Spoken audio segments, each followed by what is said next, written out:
Bueno, la clase actual es una clase de miocarditis.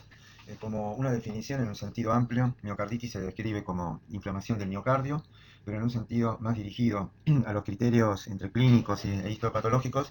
Es una enfermedad inflamatoria del miocardio, de origen no isquémico, si se descarta la etiología isquémica para considerar el diagnóstico de miocarditis, y debe ser compaginado ese diagnóstico por criterios histológicos, inmunológicos e inmunistoquímicos. Actualmente también se agregan, esa es la determinación de determinadas técnicas de biología molecular, por ejemplo, para determinar un genoma viral.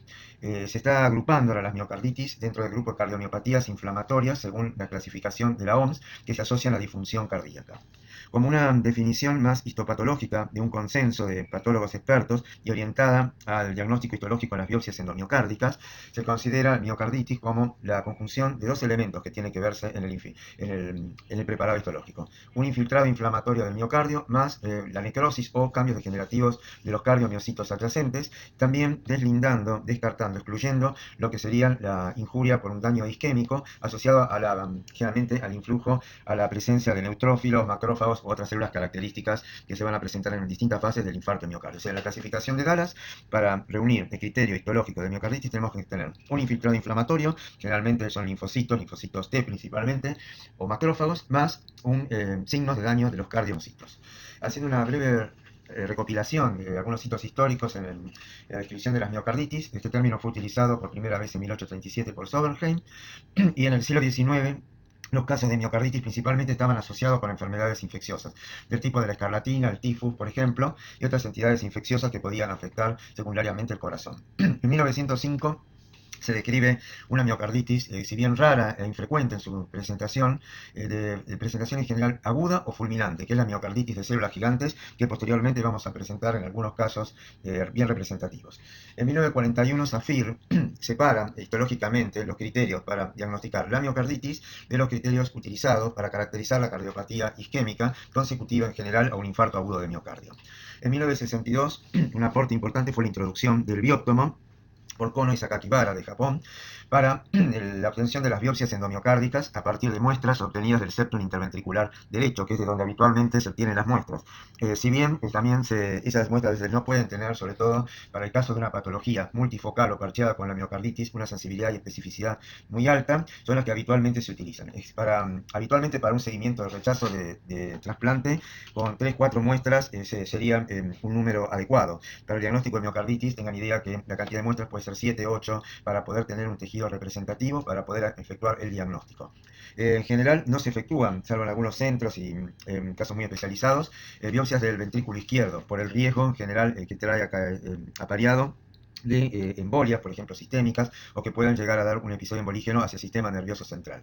Si bien en ambos tipos de muestras la mortalidad es muy baja, los casos de mortalidad son realmente excepcionales, y algunas de las complicaciones en el ventrículo izquierdo, a las que les refería, que hay una embolia que pasa a la circulación sistémica, en el ventrículo derecho el riesgo de perforación, de pared libre del ventrículo, o también la ruptura de cuerdas tendinosas con una insuficiencia tricúspide. Pero en centros experimentados con servicios de hemodinamia que hacen habitualmente estos procedimientos, el riesgo es muy bajo. En 1987 se establecen los criterios de Dallas para el diagnóstico de miocarditis en la biopsia endomiocárdica, y en 1995 se introduce dentro de la definición de cardiomiopatía inflamatoria esta entidad, la miocarditis, dentro del grupo de miocardiopatías.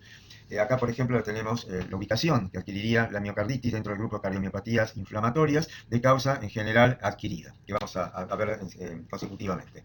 Entonces, en general, una miocarditis con el contexto macroscópico, histológico y la presentación clínica de un paciente con disfunción cardíaca, realmente con un agrandamiento del corazón, se va a presentar con una cardiomiopatía dilatada, que la caracterizaríamos como postinflamatoria. Algunos de los elementos salientes son, por ejemplo, macroscópicamente, bueno, la dilatación, la hipertrofia cardíaca, con la dilatación de las cavidades principalmente izquierda, y se ve toda en el corte del ventrículo izquierdo, áreas blanquecinas, fibróticas, parcheadas. Vemos que se presentan desde la zona subepicárdica y en localización transmural. El endocardio tiene una fibrosis bastante prominente, y también vemos que se extiende esa fibrosis al resto de la cavidad. Cuando vemos el corte histológico con una técnica de tricrómico de Mason, se ve de azul las características del tejido fibroso, como es una fibrosis que adopta un tipo de fibrosis de reemplazo y que ha ido reparando zonas donde ha habido pérdida, daño de cardiomiocitos, en forma que vemos que es heterogénea, en forma dispersa y parcheada en todo el espesor de la pared ventricular.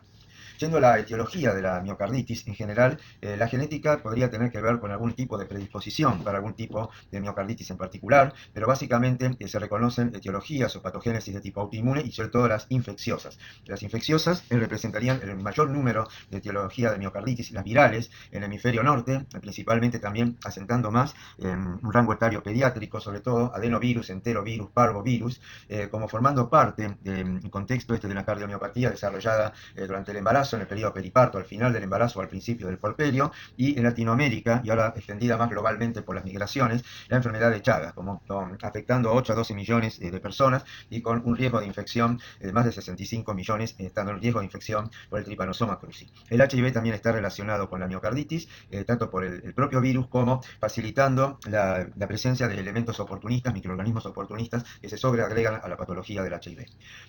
Hay entidades como la sarcoidosis. La sarcoidosis puede dar una miocarditis granulomatosa con esos granulomas no calcificantes característicos, granulomas sarcoidales. Es un diagnóstico de exclusión. Una vez descartado tuberculosis, micosis, otras granulomas de tipo infeccioso o de otra índole, la sarcoidosis sería una causa de miocarditis y una probable causa hasta de muerte súbita cardíaca debido a este tipo de patología.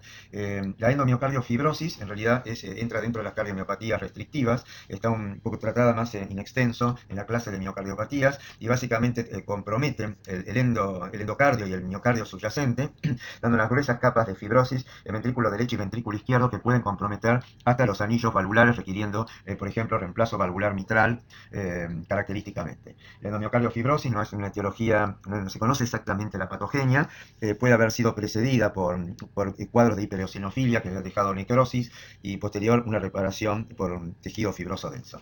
La miocarditis por hipersensibilidad, que a veces puede estar asociada con cuadros de hipereosinofilia o como vamos a ver por administración de distintos tipos de drogas, y es relativamente más frecuente encontrarlas en los corazones explantados para un trasplante cardíaco, porque son pacientes que reciben un tipo de tratamiento al estar en una insuficiencia cardíaca terminal. Entre esos tratamientos hay drogas inotrópicas, diuréticos, drogas como la dobutamina, que pueden favorecer la presencia de una reacción de hipersensibilidad caracterizada por un infiltrado rico en eosinófilos.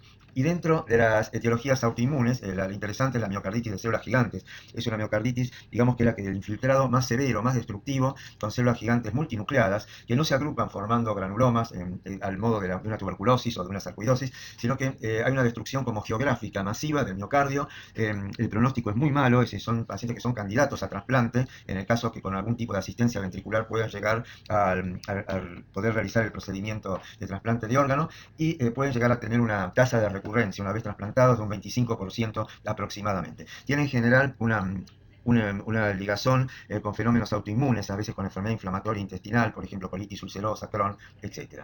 Y finalmente dentro de las autoinmunes está siempre el grupo de las colagenopatías, tipo el lupus, que puede dar también cuadro de miocarditis, y otras entidades como la artritis reumatoidea o entidades como la dermatomiositis, polimiositis, que también pueden afectar el miocardio. Epidemiológicamente, para dar algunos datos, en 2015 hubo 353.700 muertes globalmente en todo el mundo atribuibles a cardiomiopatía inflamatoria. Es de incidencia en general más frecuente en pediatría, entre las causas de miocardiopatía dilatada, siguiendo a las cardiomiopatías de tipo idiopáticas o de base familiar. No se conoce una verdadera incidencia de miocarditis con precisión, debido a que en general la biopsia endomiocárdica no se realiza en forma frecuente y que además puede haber una baja sensibilidad de este método siguiendo los criterios de Dallas. Algunas cifras históricas de reportes puede ser tan baja como un 1% en una serie de más de 12.000 autopsias, pero en general si tomamos series de casos de fallecidos, autopsias, chicos y adultos jóvenes con muerte súbita cardíaca, el porcentaje puede ser un porcentaje importante. De hecho, dentro de las causas de muerte súbita cardíaca, la miocarditis de distintas etiologías, sarcoidosis, viral, Chagas, representa un porcentaje relativamente importante de los casos. Puede tener una variación estacional, invierno, primavera, seguramente tiene que ver esto con la incidencia de las enfermedades virales. Hoy día estamos viendo el tema del COVID, cómo puede afectar el corazón, dando cuadros de trombosis o dando cuadros también de cierto grado de infiltrado inflamatorio. Son los casos que se están viendo en las autopsias que se están obteniendo durante el curso de esta pandemia. Puede haber un predominio en sexo masculino, en pacientes relativamente jóvenes, adultos de alrededor de 40 años, y también dentro de las variaciones están las variaciones geográficas.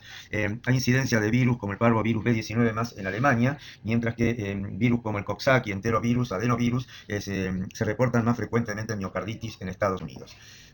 Cuanto a la frecuencia hubo un trial importante en los años concomitantemente cuando se empezó a imponer el consenso de Dallas y se vio que justamente los problemas para, por un lado, diagnosticar fehacientemente el cuadro de miocarditis, eso se podía hacer en 10% de los casos sospechados, sugerentes clínicamente de miocarditis, y era un trial, un ensayo de tratamiento con inmunosupresores para miocarditis básicamente de tipo viral. En ese trial no se demostró una eficacia de los inmunosupresores para el tratamiento de una miocarditis viral, justamente porque sobre todo cuando hay una viremia, hay un virus activo en su proliferación, el tratamiento inmunosupresor no estaría indicado. O sea que es muy controvertida la aplicación de un tratamiento inmunosupresor en la miocarditis, salvo por algunas indicaciones muy puntuales y definidas. Como otros datos que se pueden sopesar dentro de series que en general no son tan extensas, la mayor incidencia en niños, en serie de pacientes jóvenes, es algo conocido, dentro de las miocardiopatías o cuadros de insuficiencia cardíaca en niños, siguen rápidamente dentro de la frecuencia a las miocardiopatías de base idiopática o familiar. También en mujeres con miocardiopatía dilatada periparto hay una incidencia mayor de miocarditis en el desarrollo de la misma. En cuanto a la clasificación, a la etiología más frecuente dentro de las cardiomiopatías inflamatorias, vamos a reconocer básicamente tres grupos importantes: las de base infecciosa, las de base tóxica o las de tipo autoinmune. Las infecciosas, como estuvimos adelantando, las virales, ¿no? Básicamente las adenovirus, enterovirus, Coxsackie B, parvovirus B19, virus de la hepatitis C, B, HIV, citomegalovirus, influenza, Epstein-Barr virus, herpes virus tipo 6, arbovirus como el del dengue, que también puede implicar una afectación del miocardio. Hay incluso virus nuevos, cardiovirus como el Suffolk, que se ha descrito más recientemente. Las parasitarias son raras, pero hay que considerarlas. Hay algún caso, que hemos mostrado en la clase de pericardio, una hidapidosis, por ejemplo, de Echinococcus granuloso, que puede llegar a afectar el corazón. También se conoce la afectación triquinosis y otros elementos parasitarios. Las bacterianas, principalmente las piógenas, pueden estar en relación con un evento piógeno de continuidad, como puede ser una endocarditis infecciosa que se extiende al miocardio adyacente, o por una infección de un catéter, de un cardiodefibrilador, de un marcapaso que se extiende al miocardio adyacente. Generalmente dan una inflamación con un exudado de tipo piógeno, con una necrosis de tipo licuefactiva y donde se pueden recabar la presencia de colonias bacterianas. Igualmente en la sepsis también podemos tener oportunidad de encontrar una miocarditis de tipo piógena con un infiltrado a predominio de neutrófilos. La tuberculosis puede afectar mayormente el pericardio, como también lo presentamos durante la clase de pericarditis. Es raro encontrar eso, los granulomas típicos de tuberculosos, pero hay que estar prevenido del diagnóstico de una extensión de una tuberculosis pulmonar comprometiendo el pericardio, principalmente como capa del corazón más afectable. Otras etiologías son mencionadas en la literatura, pero son relativamente raras. Las miocarditis fúngicas en realidad tienen que ver más con cuadros de inmunosupresión por las causas habituales en un paciente que está inmunocomprometido por distintas razones, por un tratamiento con trasplante, por un tratamiento por una enfermedad, una colagenopatía, por un síndrome de inmunodeficiencia, etc. Los aspergilosis, candidiasis, etc. son los hongos que habitualmente están actuando, produciendo una miocarditis de tipo micótica. Y dentro de los protozoarios, la miocarditis infecciosa más difundida globalmente es la enfermedad de Chagas por Trypanosoma cruzi, reconociendo que en general los nidos de amastigotes los vamos a reconocer en la etapa aguda y la etapa de reactivación en general en un trasplante o por el tratamiento con corticoides, por inmunosupresores, se vuelve a recrudecer la enfermedad como una miocarditis chagásica aguda. En la miocarditis chagásica crónica, si bien hoy día la patogenia más reconocida a nivel mundial es producida por la persistencia del parásito, aunque en cantidades reducidas, esto genera una amplificación inmunológica y un mantenimiento, una perpetuación de la miocarditis chagásica crónica, donde habitualmente lo que tenemos es un infiltrado importante, intenso, con una fibrosis severa del corazón, y un infiltrado de tipo mononuclear heterogéneo en su composición, con linfocitos, macrófagos, y la presencia de eosinófilos en el infiltrado en general alerta a que pueda haber alguna localización en la cercanía de un nido de amastigotes. Las miocarditis de origen tóxico se refieren a algunas causas puntuales, drogas, a veces que pueden ser de tratamiento antineoplásico, drogas de uso social como la cocaína, o otras situaciones más puntuales, picadura de avispas, arañas, escorpiones, causas muy raras, pero básicamente las drogas, a veces por efecto inotrópico o drogas por una toxicidad muchas veces acumulativas, pueden ser responsables de producir una miocarditis. Las miocarditis de tipo autoinmune consideramos la de enfermedad del tejido conectivo, lupus, artritis reumatoidea, esclerodermia. La esclerodermia puede afectar pulmón y corazón, produciendo una fibrosis intensa, y la polimiositis y dermatomiositis. El grupo de la miocarditis de células gigantes también reconoce una génesis autoinmune. La sarcoidosis es de una patogenia no del todo esclarecida al día de hoy, y hay otras enfermedades, en general también un celíaco o una enfermedad inflamatoria intestinal puede producir cuadros de miocarditis. Dentro de las que se caracterizan por un infiltrado eosinofílico, realmente tiene que ver con la eosinofilia en la circulación, y eso puede ser atribuible a un síndrome hipereosinofílico, a veces idiopático, otras veces relacionado con algún tipo de neoplasia, a veces neoplasia hematológica, o reactiva a una parasitosis o a enfermedades alérgicas con un componente que puede afectar el corazón, como el Churg-Strauss, y caracterizable por un infiltrado de eosinófilos. La endomiocardofibrosis en general puede tener una eosinofilia en una etapa más temprana, pero finalmente lo que se observa en un corazón de una fibrosis endomiocárdica, que globalmente sería la causa más frecuente de miocardiopatía restrictiva, es un grueso reemplazo, un engrosamiento fibroso denso en el endocardio y el miocardio subyacente. Las miocarditis por hipersensibilidad, adelantamos un poco en un paciente está, por ejemplo, en evaluación para trasplante con tratamiento con múltiples drogas, inotrópicas, drogas para la insuficiencia cardíaca o drogas que se describen en muchos casos por dobutamina, por diuréticos, pueden presentar hasta en una cifra, una proporción alrededor de un 10% de los corazones explantados signos de una miocarditis por hipersensibilidad con infiltrados ricos eosinófilos. Y por supuesto, por estos tipos de mecanismos de hipersensibilidad tipo 1 o alérgica, también drogas, típicamente los antibióticos como penicilina, cefalosporina, sulfas e isoniacidas, pueden ser responsables de un cuadro de miocarditis por hipersensibilidad. Dentro de los estudios experimentales de la miocarditis sobresalen estudios antiguos de la década del 80. Acá estaría el autor mencionado, esta es una publicación de New England Journal of Medicine. En general, promoviendo una infección viral en ratones, por ejemplo, producen una fase de viremia de los primeros 4 días y generan una miocarditis aguda, donde hay daño a cardiomiocitos y una acción de las citoquinas que generan un infiltrado inflamatorio en la parte aguda con mononucleares y polimorfonucleares. Progresivamente hay una disminución hasta un aclaramiento total de la viremia, y las células pasan a ser las más representativas de los mecanismos de inmunidad adaptativa, como pueden ser los linfocitos T, los macrófagos y también la acción de los linfocitos B. Luego de un periodo donde hay ausencia de virus, más allá de los 14 días en este modelo experimental, se reconoce la probable aparición de una miocarditis crónica y una miocardiopatía dilatada, con dilatación del corazón, fibrosis y falla cardíaca en ausencia del virus. Por ende, es un poco la acepción histórica de la patogénesis, que la miocarditis viral, por ejemplo, en este modelo experimental, puede preceder a la aparición de una miocardiopatía dilatada. Cuando ya estudiamos la miocardiopatía dilatada en este estadio más crónico, en general no se van a ver una evidencia histopatológica de un infiltrado inflamatorio característico de la miocarditis. El mismo modelo ha sido retomado muchos años después, 20-30 años después aproximadamente, y se repite de alguna manera, se reverbera estas fases de la patogenia, de la replicación viral, dando una fase aguda, una fase subaguda con una respuesta inmune, y finalmente una fase crónica con la aparición de una miocardiopatía dilatada. En esta fase crónica y en estos pacientes, extrapolando el modelo experimental al paciente, es cuando uno investiga la presencia, en una biopsia por ejemplo, de si está el genoma viral. Vamos a ver que la presencia de genoma viral en cuadros de cardiomiopatía, incluso con miocarditis en actividad, va a ser muy variable. Alrededor de un tercio de los casos se puede objetivar histológicamente por distintas técnicas, virilización in situ, PCR, como se hace actualmente. En estos corazones ya están dilatados, tienen fibrosis, una fibrosis por lo menos moderada, severa, según la intensidad de la miocarditis previa, y una disfunción contráctil característica.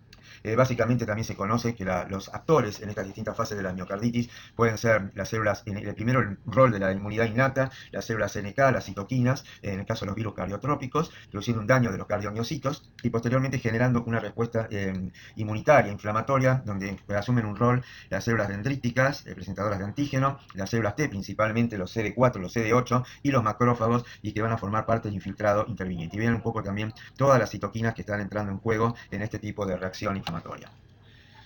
Yendo a la presentación clínica, van a ver que la presentación clínica de la miocarditis no es una presentación clínica tan típica, tan esclarecedora. Es decir, se describe clínicamente que hay hallazgos sugerentes de una miocarditis o sospecha clínica de miocarditis. La miocarditis puede ser asintomática, ser precedida o concomitante con un síndrome gripal, presentar el paciente disnea, fatiga, palpitaciones, también el dolor precordial con características de precordialgia atípica, hay que considerar que puede haber una pericarditis asociada y estar en presencia de una miopericarditis. La expresión eléctrica, puede haber arritmias ventriculares o bloqueo auriculos ventriculares completo, por ejemplo, y precipitar un cuadro de insuficiencia cardíaca de distinta consideración entre leve a severa y con una rápida progresión, con difusión sistólica o diastólica y en el caso extremo muerte súbita. Por eso en este punto hay que deslindar, y es cuando es uno de los escenarios que se prescribe realizar una biopsia endomiocárdica, si estamos ante un paciente que estamos viendo una fase ya terminal de una miocardiopatía dilatada, por ejemplo, idiopática o de base familiar o desconocida, o una miocarditis en actividad, que en general uno puede asumir que puede retroceder en su efervescencia, en su actividad, y el paciente recuperar función ventricular o indicarle una asistencia ventricular, un modo de puente, para ver si existe una recuperación o si hay que incluirlo en una lista de evaluación para trasplante cardíaco. En el examen físico, ustedes esto lo verán mejor en medicina, puede haber taquicardia, alteración, primer ruido apagado, galopes, soplos de distintas características, que también pueden orientar a una presentación clínica de una miocarditis. La evolución natural, consideramos, tomando de modelo la infección viral cardiotropa, una presentación asintomática y el paciente que se recupere por completo, o luego de un periodo de latencia prolongado, una miocardiopatía dilatada como el ejemplo que se proponía desde la hipótesis de modelos experimentales. Si la presentación es sintomática, podemos tener un gradiente de distintas variables de presentación. La presentación fulminante, yo les diría pensar como en una miocarditis de células gigantes o una miocarditis linfocitaria aguda, muy activa, puede llevar a la muerte, produciendo una muerte súbita del paciente, o que en algún momento ceda esa presentación, sobre todo cuando cede la viremia en algún punto, y el paciente experimente una recuperación completa. Seguramente acá tiene mucho que ver el sistema inmunológico, cómo pueda, entre la inmunidad innata en una primera instancia y la inmunidad adaptativa posteriormente, y humoral, poder favorecer el aclaramiento del virus y tratar de ir completando la recuperación. En una presentación no fulminante, el paciente puede presentar un deterioro progresivo los meses siguientes y llegar a la muerte o trasplante, o una recuperación espontánea y permanecer asintomático de por vida, o luego de un periodo de latencia, como se preconiza desde los modelos experimentales, desarrollar una miocardiopatía dilatada. Acá esta figura, en este cuadro, que son cuadros también en relación a esos trials, a esos ensayos de tratamiento inmunosupresores, que si el tratamiento inmunosupresor podría ser facilitar una recuperación en alguno de los pacientes, pero podría haber una recurrencia de la miocarditis luego de interrumpir el tratamiento inmunosupresor. Yo vamos a ver un poco, y se lo voy a dejar un poco para que interese más introducirse, profundizar el tema, alguna actualización del tema de tratamientos, sin entrar a profundizar y sin que, digamos, pese en lo que es a los objetivos y contenidos de la materia. Bueno, para el diagnóstico se emplea entonces toda la serie de condiciones, la clínica, el electrocardiograma, la radiología, el ecocardiograma, estudios de laboratorio, gammagrafía, resonancia magnética nuclear, que cada vez adquiere un rol más preponderante, sobre todo para determinar in vivo en un paciente áreas probablemente de miocarditis con edema, fibrosis, o que a veces con técnicas de gammagrafía, de marcación, se pueden identificar zonas donde más probable esté ocurriendo la inflamación, y hasta se pueda dirigir a las biopsias y obtener biopsias representativas de esas regiones. Las técnicas de biología molecular, entonces, apuntando sobre todo al tema del reconocimiento del genoma, por ejemplo, de virus o de otros agentes causales. Y en la anatomía patológica vamos a ver cómo la inmunistoquímica va a permitir reconocer las características del infiltrado inflamatorio. Bueno, esto es de algunas de hay un par de publicaciones que los que sean muy entusiastas y quieran, les interese el tema en particular, pueden recurrir. Esta es una revisión en la Journal of American College of Cardiology de 2012. De acá hay algunas imágenes. Este es un algoritmo en pacientes con sospecha clínica de miocarditis. Sobre todo me interesa presentar esta parte, el ala derecha de este algoritmo. El paciente que está en shock cardiogénico con una inestabilidad hemodinámica, y en el cual se le indica y se le realiza una biopsia endomiocárdica. El resultado de la biopsia endomiocárdica puede ser un IF, es decir, puede no tener miocarditis y aseverar, más allá de la sensibilidad y especificidad limitada del procedimiento diagnóstico, que el paciente podría tener una miocardiopatía dilatada del estadio terminal, y allí el tratamiento podría continuar con una asistencia circulatoria mecánica o ingresar en una lista de espera para trasplante cardíaco. Si se suscribe el diagnóstico de miocarditis, como vamos a considerar, acá también las condiciones podría ser tener la expectativa que el paciente recupere función en un lapso de 2, 3, 4 semanas aproximadamente, si es necesario brindándole una asistencia circulatoria mecánica, asistencia ventrículo izquierdo, el ECMO, otros tipos de asistencia circulatoria, y en ese lapso, si se obtiene la recuperación, realmente podría seguir con un tratamiento sintomático, asumiendo que es una recuperación de esa miocarditis activa. Si la recuperación no está aconteciendo, entonces hay que empezar a pensar en la indicación del trasplante cardíaco. o sea que principalmente diría que hagamos el zoom sobre esta parte del algoritmo, más allá del paciente hemodinámicamente estable que puede seguir otro recorrido, teniendo falla cardíaca tratable o una miocarditis con posible presencia de virus y donde haya la posibilidad de instituir un tratamiento antiviral relativamente específico. Bueno, los estudios complementarios también tienen en la presentación un poco toda el algoritmo también de indicación de estudios, es decir, lo que puede aparecer en un electrocardiograma, un electro normal a cambios transitorios del ST, onda T, las arritmias que pueden generar un factor de riesgo de muerte súbita, sobre todo arritmias ventriculares, bloqueos con trastorno de conducción intraventricular, y esto indicaría una lesión miocárdica extensa. Puede haber bloqueos transitorios AB. La radiología podría indicar un índice cardíaco aumentado, una cardiomegalia, y en los casos de una insuficiencia cardíaca de tabulación así en agudo, es decir, rápida, una congestión pulmonar importante. El ecocardiograma puede denotar la silueta cardíaca si está aumentada, normal, si está dilatado, y generalmente una disfunción sistólica que puede tener también alteraciones de la motilidad parietal o globales o regionales. También investigar la presencia de trombos murales que pueden llegar a requerir un tratamiento de anticoagulación por el riesgo, sobre todo de embolias sistémicas. En laboratorio, los marcadores de injuria miocárdica, como los que se usan para el infarto de miocardio, ponen la creatinquinasa, las troponinas, pueden estar indicados y darnos una pauta de que hay un daño miocárdico. En general, también pueden utilizarse un poco la pesquisa serológica o por otras técnicas PCR de laboratorio de determinados agentes virales. De poca especificidad, los autoanticuerpos, si bien se creen que tienen un rol en la patogenia de estas entidades, produciendo como una reacción contra los cardiomiocitos, la especificidad no, es baja para el diagnóstico de miocarditis. La gammagrafía, los estudios de medicina nuclear, en general también van a apuntar a detectar zonas de lesión miocárdica, sobre todo con anticuerpos marcados, para poder caracterizar la zona de posible daño miocárdico. Hoy día la resonancia magnética nuclear está ganando muchas posiciones para el diagnóstico de este tipo de entidades. En este caso se muestra un paciente joven con un dolor de pecho, una precordialgia, debido a una miocarditis aguda. Y en general lo que se demuestran son áreas de edema, tratando de compatibilizar en el subepicardio, por ejemplo, que podrían ser compatibles con alteraciones histopatológicas relacionables con una miocarditis aguda. Desde el punto de vista, yendo ya a la anatomía patológica, el estudio macroscópico podemos, si tuviéramos el corazón, bueno, va a ser en una situación de autopsia o de trasplante, donde se tenga el corazón explantado. La otra situación es la biopsia endomiocárdica, como vemos ya recorrimos un poco desde Kono y Sakakibara en 1962 con la introducción del bióptomo, los criterios de Dallas y el empleo de la biopsia de ventrículo de septum interventricular derecho como para poder ya poder fijar el diagnóstico histológico de miocarditis. Entonces, la miocarditis consideramos el infiltrado inflamatorio con distintas características que son asociables a distintos elementos etiológicos y la evidencia del daño neocítico. En algunas situaciones en particular, como algunos virus, como el citomegalovirus, podríamos llegar a encontrar alteraciones citopáticas características. La microscopía electrónica en realidad no es usual para el diagnóstico de miocarditis, puede servir en una población pediátrica como para descartar otras etiologías, principalmente enfermedades de almacenamiento lisosómico, lotesaurismosis, glucogenosis, etcétera, enfermedad de Fabry, que orienten hacia otro diagnóstico diferencial. Lo que sí nos es muy útil es las técnicas de inmunistoquímica, donde vamos a sobre todo realizarlas para marcación de linfocitos T con CD3 y de macrófagos con CD68 y establecer en general, se puede establecer un conteo, contar por ejemplo 10, 20 campos de alta magnificación a un aumento 400 por y establecer un número promedio, una mediana del infiltrado inflamatorio y su caracterización. Es decir, sobre todo los linfocitos T y los macrófagos son los que vamos a tratar de caracterizar en ese tipo de infiltrado, que es lo más frecuente. También podemos encontrar eosinófilos, neutrófilos, células gigantes, etcétera, según la etiología. Las técnicas de biología molecular, entonces, para identificar el genoma viral, PCR, hiberización in situ o Western blot serían las utilizables en los centros que actualmente cuenten con esa disponibilidad. Volviendo a 1987, criterios de Dallas, reunión de patólogos expertos, está reflejado en esta imagen, en esta microfotografía, de los dos elementos característicos para hacer el diagnóstico de miocarditis en la biopsia endomiocárdica. El infiltrado inflamatorio, vemos celularidad mononuclear y el daño del cardiomiocito no es un daño tan ostensible como una necrosis de coagulación o cambios degenerativos, vaporización intensa, sino que a veces hay una interrupción histoarquitectural de la fibra y el pegoteamiento, la adherencia de estos elementos que en general son los linfocitos T y predominando los citotóxicos al sarcolema de la fibra miocárdica.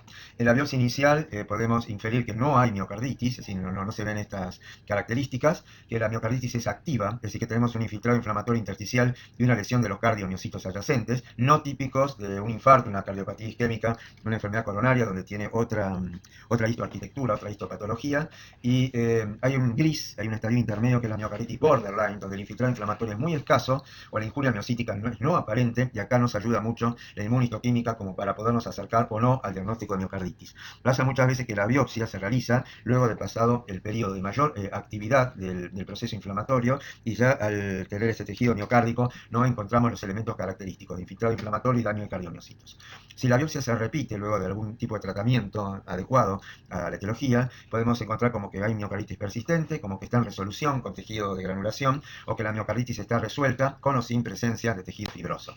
Vemos las tres condiciones típicas: biopsia endomiocárdica, panel superior, no miocarditis, se ve panorámicamente el endocardio, el miocardio subyacente, hay núcleos con aspecto irregular, hipercromático de hipertrofia. Habría que considerar si esto puede corresponder, por ejemplo, a una miocardiopatía dilatada idiopática o de otra etiología, pero no tenemos ningún tipo de infiltrado inflamatorio prominente en esta biopsia. Como contrapartida vemos la fila inferior, donde acá el infiltrado inflamatorio es muy prominente, difuso, confluente, con múltiples focos de daño cardiomiocito, y estamos en presencia, según la clasificación de Dallas, de una miocarditis activa. En el medio está la parte gris, es decir, tenemos infiltrado, pero no tanto. Hay sospecha en algún punto de daño de cardiomiocitos, no es tan evidente, entonces podemos suscribir un diagnóstico intermedio de miocarditis borderline o sospecha de miocarditis, que aunado a los criterios clínicos y de imágenes puede de alguna manera darle un diagnóstico, un cierre diagnóstico al cuadro de ese paciente. Otras características a considerar en la biopsia endomiocárdica: el infiltrado hay que considerarlo si está focal, difuso, si confluye, si se van uniendo los focos de infiltrado inflamatorio y de daño de los miocitos; la extensión si es leve, moderado o severo, esto se semi-cuantifica, o incluso podemos cuantificarlo más precisamente con un conteo de los CD3 más los CD68, los linfocitos T de los macrófagos, y luego las características del infiltrado orientan hacia la etiología. Un infiltrado linfocitario es el más común y es típico de una miocarditis viral. Un infiltrado de eosinófilos es más de una miocarditis por protozoos, por parásitos, por alergia. Un infiltrado granulomatoso puede sugerir desde una sarcoidosis, una miocarditis de células gigantes, una fiebre reumática, artritis reumatoidea, varias condiciones, coinfecciosa, tuberculosa, micótica, etc. Hay que establecer varios diagnósticos diferenciales. La miocarditis de células gigantes en general no produce esos granulomas típicos como la sarcoidosis o la tuberculosis o la micosis, sino que hay una destrucción muy grande del miocardio, pero sin esa formación de granuloma característico. El infiltrado del neutrófilo tiene que ver con un proceso piógeno de sepsis o cuadro piógeno de una endocarditis de vecindad o de una infección por un cardiodefibrilador, un cable de marcapasos. La fibrosis puede ver su distribución endocárdica como una fibrosis endomiocárdica intersticial. O sea, generalmente en una miocardiopatía dilatada la fibrosis es en el endocardio y en el subendocardio más prominente y de grado moderado, un 15% del área a considerar. Severa se considera sin más del 20% en general, que es el área de la biopsia explorada. Y el tipo de fibrosis también varía. De reemplazo, cuando puede reemplazar focos de miocarditis previa, focos isquémicos. Perivascular se suele ver, por ejemplo, típicamente en una cardiopatía tipo hipertensiva, una fibrosis que rodea los vasos intramiocárdicos. Bueno, una ayuda importante es la inmunistoquímica, y al detectar linfocitos T, CD3 positivos o macrófagos CD68 positivos. Hay otras más técnicas para macrófagos, ahora para los M1, M2, como ustedes deben conocer, pero la que típicamente usamos es la CD68, y a veces la presencia de una celularidad importante. En general, acá se da más de 2 células. Uno diría, en un conteo esperaría encontrar más de 5 mononucleares entre linfocitos y macrófagos a 400 por para establecer un diagnóstico más firme de miocarditis. La biopsia en general tiene distintos problemas, es decir, puede haber una variabilidad entre el observador. Esa variabilidad es menor si se considera una miocarditis difusa, la concordancia acá es muy alta, pero en una miocarditis focal, borderline, la variabilidad entre el observador puede ser mayor. Puede haber un error de muestreo, es decir, que no se tomen, que haya varias muestras, pero ninguna dé un foco representativo del proceso que está aconteciendo, y hay distintos criterios citológicos. El edema puede ser un hallazgo inespecífico, el infiltrado inflamatorio a veces puede estar sugerido, pero no le corresponder a algunos linfocitos o mastocitos o células de tipo intersticiales, caterpillar, que podemos ver en el corazón, es decir, confundirla con linfocitos si no se hace una marcación más fiable. Distintas lesiones miocárdicas, por ejemplo por hipercontracción o demás por efecto opresor, y cambios degenerativos y fibrosis del miocardio de etiología a veces al no dilucidable. Si consideramos el infiltrado inflamatorio, un poco lo adelanté recién, pero un infiltrado linfocitario, uno lo esperaría encontrar una infección viral incluida por el HIV, en miocarditis de tipo inmunológica, por colagenopatías o autoinmunes, toxicidad por drogas. En la sarcoidosis hay infiltrado CD3 positivo, pero lo característico acá son los granulomas con las células gigantes. Con respecto a los eosinófilos, lesiones de hipersensibilidad, enfermedades parasitarias, síndromes hiperosinofílicos. Con respecto a los neutrófilos van a aparecer en una injuria isquémica, infarto, que hay que excluirlo como de diagnóstico de miocarditis y reconocer que se trata de un proceso isquémico, microinfartos o injuria de tipo isquémica con daño. Las infecciones bacterianas, sepsis, a veces algunos virus, el citomegalovirus, aparte de dar signos de acción citopática característica, puede dar microabscesos de neutrófilos, y en el efecto opresor, donde también hay un daño a cardiomiocitos con acúmulo de neutrófilos.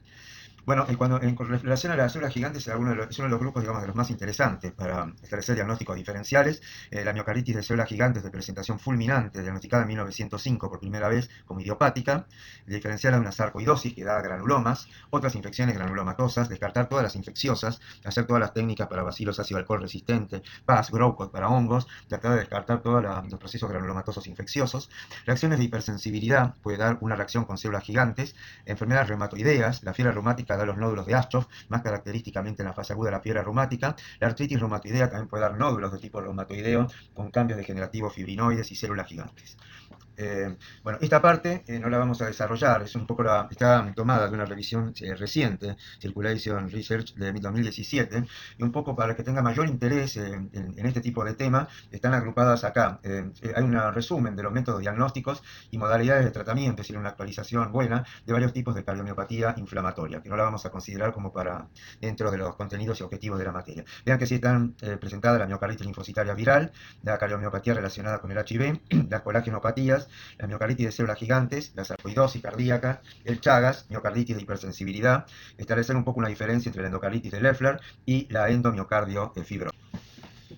Bien, continuando entonces con las etiologías de la miocarditis viral, tenemos un poco un recorrido histórico, cómo se fueron describiendo la presencia y las etiologías correspondientes. En los años 50-60 se describe el rol de los enterovirus en casos fatales de miocarditis neonatal infantil, aplicando distintos métodos de cultivo, de utilización de placa de agar para el diagnóstico viral, en distintas excreciones nasofaringias, heces y en órganos obtenidos en necropsias. Posteriormente comienza a utilizarse la inmunofluorescencia, la microscopía electrónica para reconocer, por ejemplo, virus Coxsackie B4 en páncreas, y a partir de 1980 empieza la aplicación de la biología molecular con propósitos diagnósticos. Por ejemplo, las técnicas de PCR ya comienzan a utilizarse en 1986 y las técnicas de hibridización in situ a partir también del año siguiente. Las técnicas de biología molecular presentan un rango variable de detección viral. Por ejemplo, en general se comenta que en pacientes adultos con diagnóstico histopatológico de miocarditis, la detección de genoma viral en el miocardio oscila entre un 25 y 35%, comparado con un 5% en los controles sin cardiomiopatía aguda. En general también varían geográficamente la localización de la mayor preponderancia de determinados tipos de virus. En las últimas actualizaciones se dice que, por ejemplo, el parvovirus B19 es más frecuente encontrarlo en serie de casos en Alemania, el adenovirus, Coxsackie B enterovirus en Estados Unidos, y aparecen otros virus como el herpes virus tipo 6. Acá está un poco resumido, también en esta revisión del JAC de 2012, un poco todas las técnicas y los recursos actuales para caracterizar una miocarditis viral. Recursos histopatológicos, inmunológicos y de biología molecular, es decir, una miocarditis aguda o crónica, caracterizable histológicamente, el infiltrado, como venimos diciendo, células T, CD3 positivos, células CD8, CD68 positivos en macrófagos, y por técnicas de hibridización, el parvovirus B19, el ácido nucleico, se revela en las células endoteliales, por ejemplo, de una arteriola, en un paciente con miocarditis crónica, o el enterovirus también detectado en varios miocardiocitos, como en este panel F. La miocarditis viral, básicamente, la forma más frecuente es una miocarditis linfocitaria. En general hay un infiltrado linfocitario intersticial. Muchos de los casos pueden ser subclínicos, pero puede llegarse al extremo en los casos más severos de causar muerte súbita cardíaca en personas jóvenes. Usualmente hay poca necrosis y el agente viral más frecuente es el Coxsackie B. Este es un caso trasplantado, una mujer trasplantada por una miocarditis importante que generó una falla cardíaca, una insuficiencia cardíaca, y se ve en el estudio del corazón explantado la extensión de esta miocarditis difusa confluente con daño daño multifocal de cardiomiocitos con un infiltrado intenso a predominio mononuclear. Acá se ve justamente digamos, el criterio histológico que uno replicaría en la biopsia, es decir, un cardiomiocito con su núcleo, y se ve como cortada la fibra y rodeada por todo este infiltrado inflamatorio mononuclear donde se destacan células de tipo linfocitario y otras que seguramente serían macrófagos o de otra estirpe. En sectores hay zonas como de reparación de tejido de granulación, hablando de un proceso que se está de alguna manera resolviendo en sectores o reparando, y es lo que va a dejar justamente las secuelas esas fibróticas de tipo de reemplazo. Bueno, en este caso también era muy florida la histología, múltiples áreas con linfocitos y daño de cardiomiocitos. Acá se ve en el septum, e incluso una rareza como encontrar figuras mitóticas en los cardiomiocitos en medio de todo este infiltrado intenso.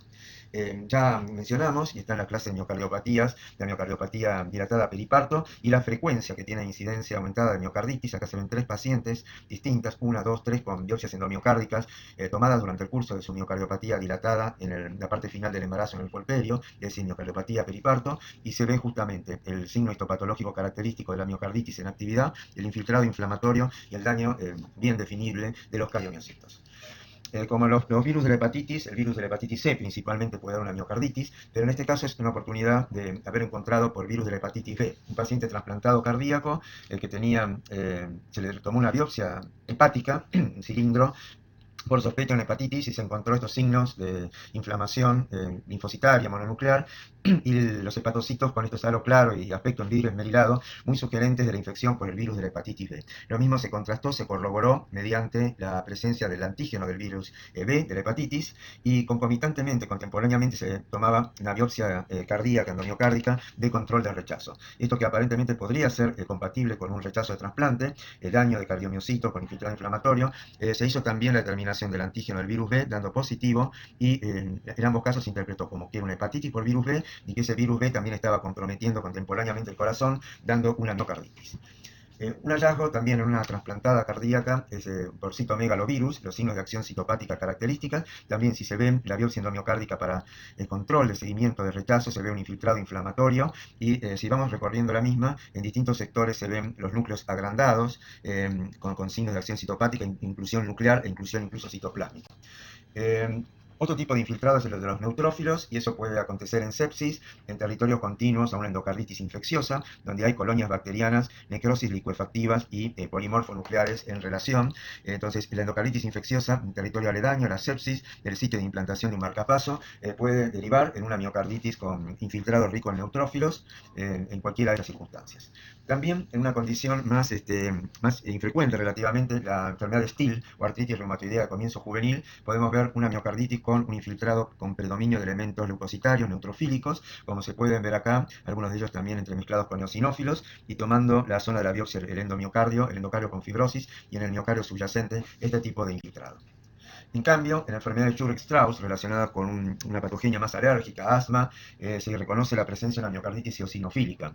El eosinófilo en general compromete el endocardio, el miocardio subyacente, y acá vemos todo un infiltrado muy rico en eosinófilos con granulaciones características y comprometiendo toda la parte del endocardio y el miocardio subyacente.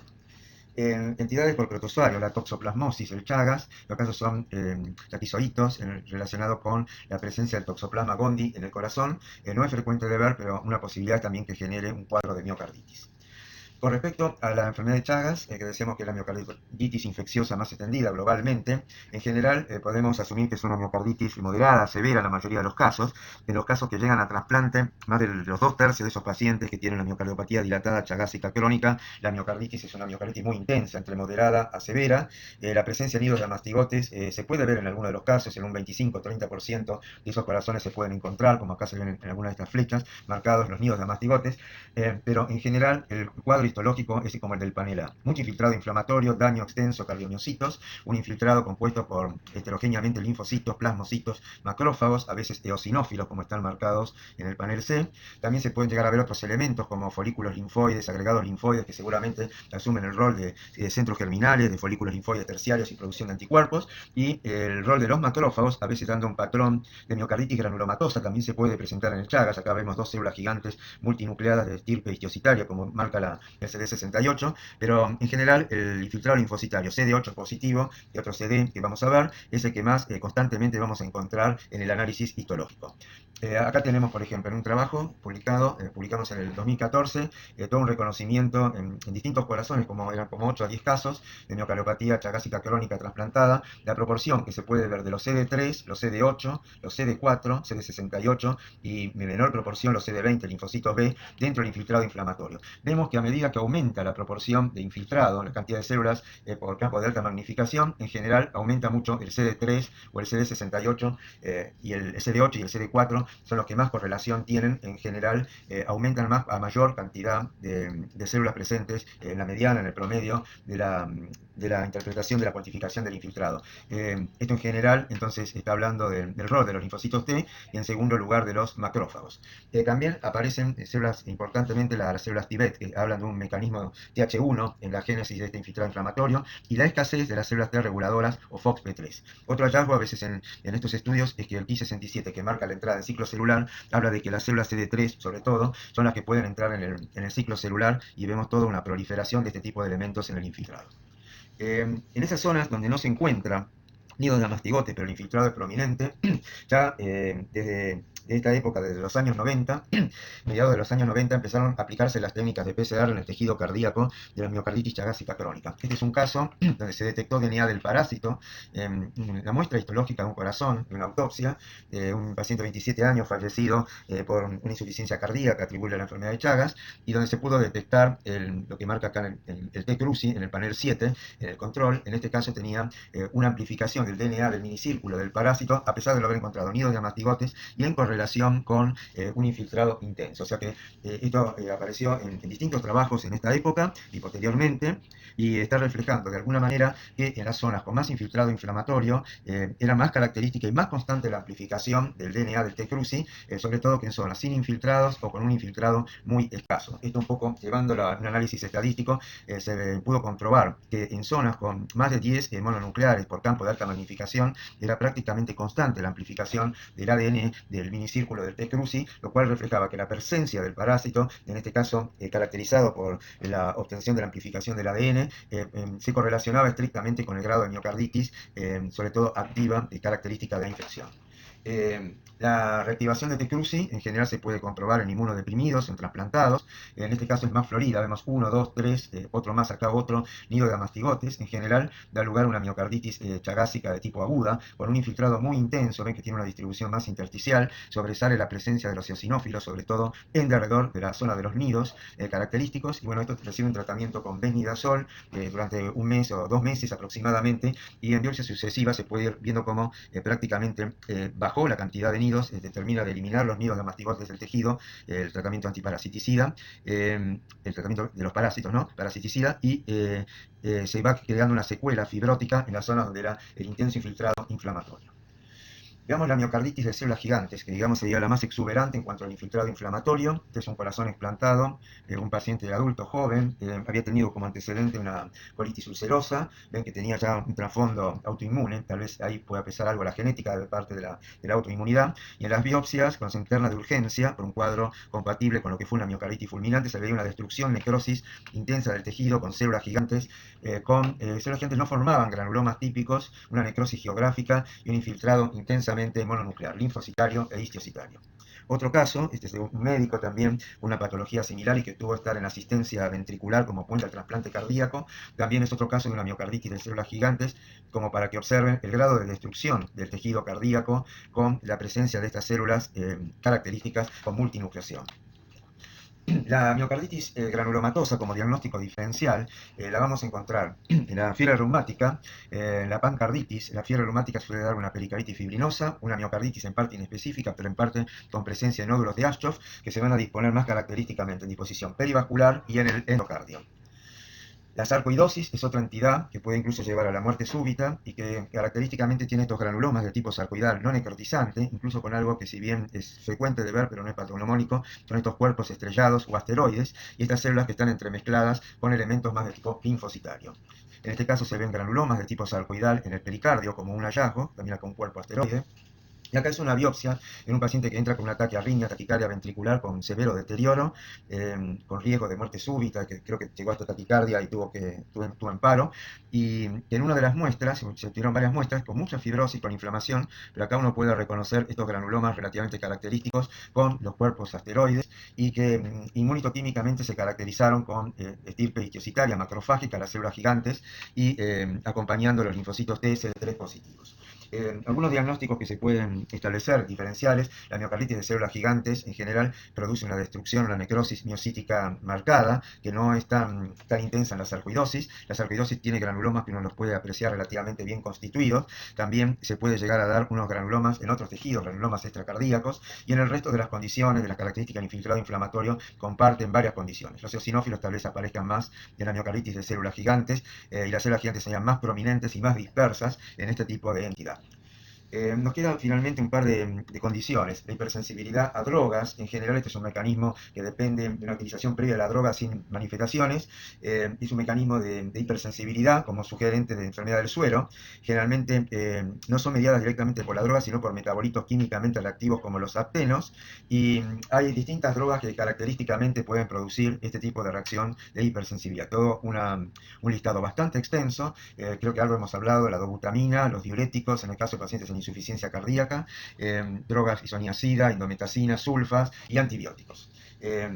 La miocarditis por hipersensibilidad generalmente va a dar un cuadro que es más intersticial en la localización. En general el infiltrado es mixto, hay mucho edema, hay eosinófilos y entremezclados con otros tipos celulares linfocitarios, plasmocitos, histocitos. No existe una necrosis extensa, es un proceso que se acantona más en el intersticio y rodeando los vasos. Es prominente y notorio más el edema, y se pueden encontrar también en algunos de estos procesos células gigantes, derivadas a veces presumiblemente de miocardiocitos. En general este proceso resuelve retirada la droga, pero les decía que como son muchas de medicaciones que están recibiendo los pacientes en una insuficiencia cardíaca terminal, en un 10% aproximadamente de los órganos trasplantados podemos encontrarnos este tipo de procesos. Edema intersticial, infiltrado a predominio eosinofílico perivascular, como que se va disecando en el intersticio sin producir una necrosis miocardiocítica tan intensa. En algunas formas más exuberantes sí tenemos esta forma de necrosis fibrinoide, que se llama como en llama, y presencia de aisladas células gigantes, o sea que entra también en un diagnóstico diferencial con miocarditis de células gigantes.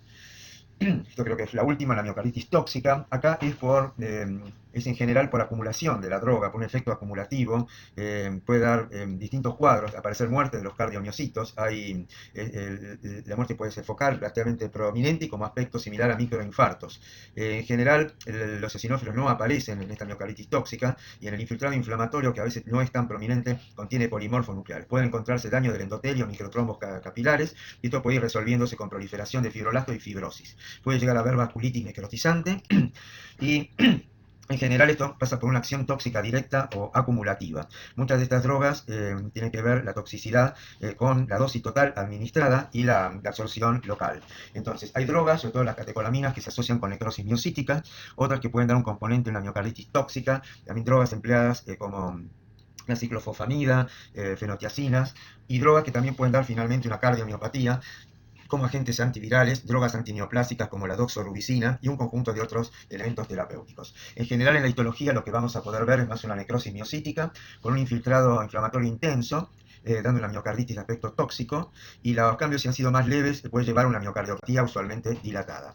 En general, las catecolaminas es un elemento que puede dar en forma endógena en situaciones de estrés, por un feocromocitoma, por injuria, muerte cerebral, dar fenómenos de tipo inotrópico opresor. También en otras situaciones que sea el exceso de catecolaminas de forma exógena, cuando son utilizados en forma terapéutica. Pueden provocar una toxicidad miocárdica directa, actuando sobre los receptores beta, produciendo un influjo de calcio a los cardiomiocitos con hipercontracción o dando un efecto en el tono vascular. Y entonces los hallazgos pueden ser desde hemorragia intermiocítica, edema, y miocitos con hipereosinofilia, hipercontracción, necrosis en bandas de contracción y degeneración miofibrilar. El infiltrado que sucede a la necrosis miocítica puede ser mixto, mono y polimorfo nuclear, y luego va siendo reparado con pequeñas áreas de fibrosis.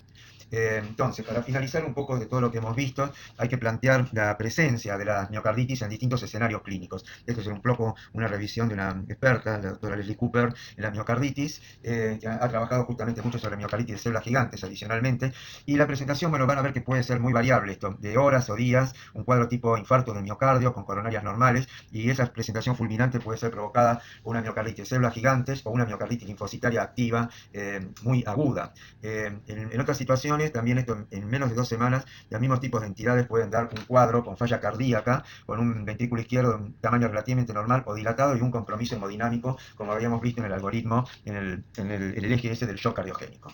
A medida que nos alejamos, que el tiempo de presentación que ha sido más solapado, más progresivo, pocas semanas o meses, podemos estar en una situación que condice más con una miocardiopatía dilatada, donde a veces ya no se encuentran los focos de miocarditis activa y donde los hallazgos de genomas pueden aparecer virales en un tercio de los casos solamente. También la sarcoidosis cardíaca a veces puede tener una presentación más lenta, más solapada en el tiempo. La miocarditis por hiperosinofilia, por hipersensibilidad, la duración puede ser variable, puede ser constatable la eosinofilia periférica y el fallo cardíaco.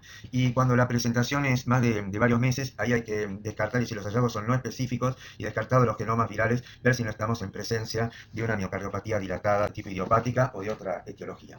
Finalmente, un poco en esta revisión del JAK era un poco la importancia de realizar, aunar esos criterios histológicos o histopatológicos, inmunistoquímicos, y si se puede adicionar para la etiología los genomas virales u otros, determinar si hay una etiología precisa, pero el hallazgo de miocarditis con positividad inmunistológica en general, a lo largo del seguimiento, tienen una peor evolución si consideramos la supervivencia, considerando muerte cardíaca y la necesidad de trasplante cardíaco.